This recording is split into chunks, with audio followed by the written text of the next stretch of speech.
Hey Bob, the video game slob, coming back at you with the December end of the month sales figures.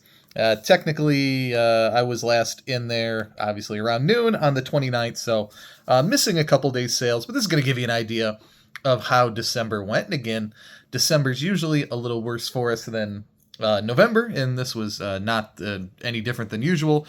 Still ended up being a pretty good month overall, so we like that. Sales are still strong and hopefully trending that way. January is always a bit dodgy for the same reasons that December is. People spend a lot of money on Christmas, right? And so the bills come due in January. So sales tend to take a dip there as people have to pay all that stuff off. But yeah, we'll take a look at what we were selling. I mean, no surprise, 64 games doing well and selling for decent amounts of money there. Every now and then I'll come across some like home goods plaque or something at a garage sale for, up to $1, and I'll pick it up. And so, $8, that's a pretty good way to do things. Stay Puffed, that came out of, one of those garage sale things. I think that was on camera here that I paid $1 or $2 for. So, not getting rich there, but always like to pick that stuff up and buy volume from people who invite you out. That way, when you get the invite, they're coming and still make some decent money. Cars games are pretty good for me. Family games, basically. A lot of people coming in with kids, and so they want to pick that kind of stuff up. So that's pretty good. We got the Zapper, and I'm assuming those are Wii, by the way. The Zapper there for $12. I have an endless amount of those. It'd be great if I could sell a Zapper every month. We might finally get that piled down. I keep all the cool gray ones. I always sell the modern orange, red, whatever color that is. There you go. Settlers of Catan. I buy any of that crap that I see. It was like a dice set that was for it. I got it for $1, so we sold that for $6. Doing pretty good. Obviously, somebody has been coming in on an NES tear. I've been selling a lot of NES lately after selling hardly any of it all summer. So those low-end ones, the Bayou Billy, Tecmo Super Bowl, that kind of thing. NES clone machine there for $20. I never pay anything for those, so good to get money out of that. Always stinks to see a Sly sell, and the DS, because those things are super popular. That's why we stock them, and I don't mind paying, $5 or $6 at a garage sale or flea market for those, because they're always going to sell. Mario Kart Japanese, I had a friend buy a bunch of those for $5, so we're doing well there. Wii Pro Controller, again, those things tend to show up in lots all the time.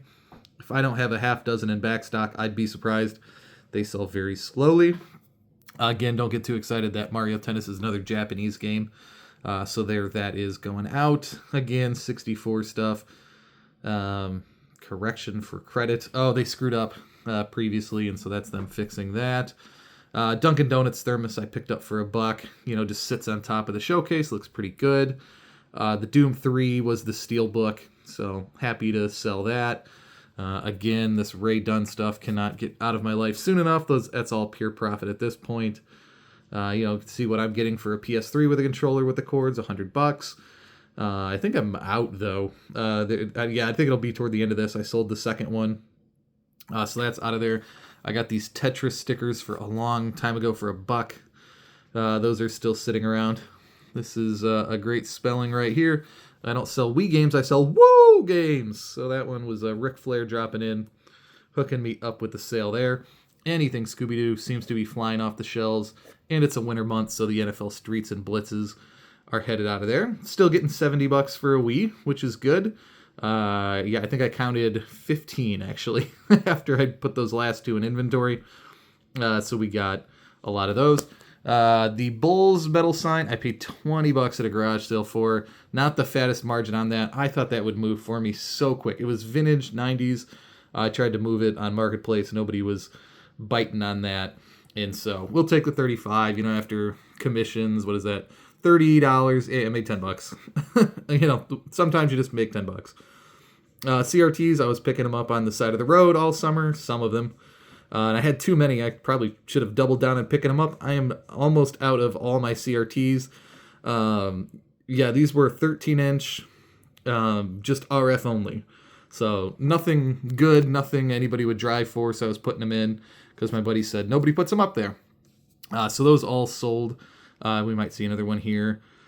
And just some more, Rad Racer, Tetris, that kind of stuff. I had picked up for $4 this bin of old vintage stuff, and it included old flashlights. So for $4, I almost got all my money back on that. Actually sold the rest of the things that were in that box today for $10. It was an end of the day garage sale, and I was just looking for an excuse to buy anything. And so that's good. I more than doubled my money on that, tripled it at least. Only $4, but hey, it is what it is. Halo, the Master Collection. Xbox One with cords, $80.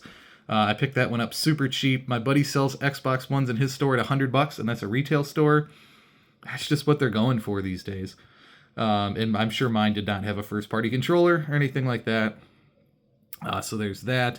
Again, people always think sort of like NASCAR games go in the sports games, and you can find them a lot of times for $1, or people pass them over. So that was a good sell there. Yeti can that was like $0.25, I think. Anything with Yeti on it, I pick up, people buy.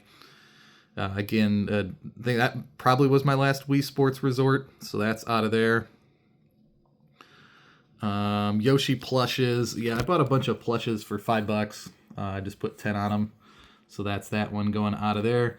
I picked up a $5 pack of like Amazon Chinese third-party Joy-Cons that were trash, so pretty happy to get 15 out of that. It's hard to tell much of a story about Mario Sunshines and those kind of things selling, but you do need to have that. That's, a bread and butter there. I had this At Games Genesis that's a piece of trash. Very happy to get that out of there. I think that's the last of those I had, and then they bought Sonic 1 and 2. So if you're going to have a Sega, you're going to have that to get that out of there. Oh, and they also bought the Aladdin from me. They were nice folk. I met those people when I was in there. Contra finally sold. Shocked that Contra sold. And here you'll have this stuff like it was bought and then immediately returned. Asked for the story on that, they have no idea. So I don't know if the game didn't work, if they just couldn't afford it. I have no clue what was going on with that. Again, I think I've put these on the channel before, but Stanley thermoses, they're not the modern Stanley cups, they're these old Stanley thermoses. A lot of times you'll find them for $1 or $2 at a garage sale. I pick them up because they always sell. I think that was the last of them that I had. I had kind of picked up another one recently. Pokemon, Zeldas, you got to have that kind of stuff. I just found like an 80s mug. It was like 50 cents or something. I was standing around and I was like, well, I'll take that. Somebody will buy it. So a lot of those low ticket, couple 50-cent items, they're really good chip-ins. They just keep making you money. I think I've mentioned a few of them, already. That's the kind of stuff you got to be looking for. Everybody in these channels wants to tell you how to get rich flipping this and that. You do pretty well, buying the Marios and the Zeldas and Sonics. But, those things really pad the bill as well. Yeah, so I sold that TV and I brought in another one and it sold like same day for $15. So glad to have those out of the garage. I'm sure the wife is too. Those took up a ton of space. And then vintage glass. There you go. Another purse that was $2 that I got out of a free bin. Stuff like that. And NCAA football still selling. So, don't give up hope on those. And so there you go. $2,100, but after, you take out all the fees, we're at $1,900. So, the $2,200 top number for December. Anytime you're over $2,000, you're very happy. So, there you go. That's what pays the bills around here. If everybody watches the channel thinks, how does this guy do it? I'm sure he's rich. I'm certainly not rich. I just make a couple bucks flipping stuff here and there. So there's that, and I thought, well, I got to have something at least to pad this out for 10 minutes. Let's go to my backlog of stuff I haven't dealt with. This has been in this room for probably a year and a half now. I bought this massive collection of junk from a guy that was clearing out a property he bought or something like this. I don't know. It was all in a garage, and he just needed it all out. And so I bought this big box of like manuals and stuff like this. If this is of any interest, please let me know in the comments. We can do more of this. So there's a giant box sitting here, but so I have no idea what the Mace program library is here, but all vintage computing stuff. And there you go, more of that. But here we go. Here's the cool stuff. Mace Journal devoted exclusively to the Atari computer user, Detroit area BBS list. And so, yeah, this is how people sort of communicated back in the day before the internet was really big. you know, they actually had print magazines where people would write programs and, you know, try to sell products and this kind of stuff. And so I love these things because you really can't find them. They're super just not around anymore. You can see they're from '85. They're always hyper regional. You know, usually handmade or hand photocopied. Just really cool stuff. I haven't even looked through these. I was just like, well, we'll just grab this out, put something in the video to make sure it rounds out. Got to have a thumbnail with something on it. But yeah, it's just kind of funny. It just represents computing so much from 40 years ago. Maybe I'll make that the thumbnail. That's pretty cool. But yeah, just people solving problems and yeah, you know, really wholesome stuff. This is computing and collecting, and this is what it was, you know, to me as a kid growing up. And so he had some of these things in there: spotlight on computer literacy, how computers work, basic programming, you know, Atari printer manuals. So I have a giant, like 30-pound tote full of these things. So there you go. Just something to round it out. Did you ever subscribe to, or have you ever seen these? Is anybody collecting, you know, all these old zines? Is that what they were called back then? So there you go. J-Bod, the video game slob, in this issue